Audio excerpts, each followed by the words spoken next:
The Situation Room with Wolf Blitzer, weekday afternoons at 5 Eastern on CNN.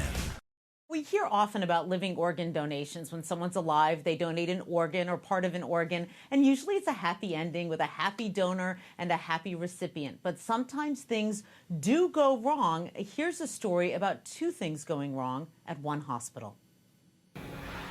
This is a risky surgery. Ryan Arnold donated 60% of his liver to save his brother Chad, whose own liver had failed. Shortly after this operation, Ryan died. Now CNN has learned Ryan isn't the only liver donor to suffer complications at the University of Colorado Hospital.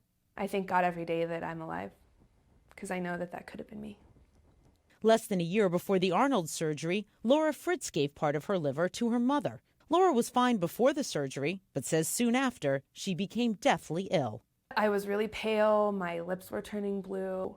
No one at the hospital said I was going into organ failure, but my mom's a nurse and she, put two and two together when they couldn't get a read on my blood pressure and they were prepping me for surgery right then. My doctors came to her and my father and said, if this infection doesn't clear up, within 24 hours, that I'm not going to make it. You were going to die. Yeah.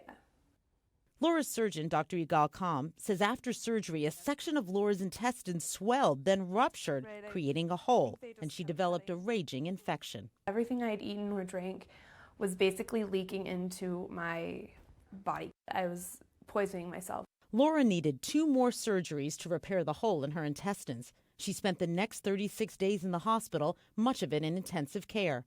According to the hospital, the hole was caused by a condition in Laura's intestines that was impossible to detect. The United Network for Organ Sharing, which manages the nation's transplant system, says significant medical complications occur in the minority of living donations. One large study found in all, living liver donors have a 38% chance of having some kind of complication. Laura's recovered, and despite the complications, says she'd donate to her mother all over again. Chad Arnold, however, has had some setbacks, and he's on the transplant list again to get a new liver. Elizabeth, you told us about one death, one very serious complication. Have there been other problems as well?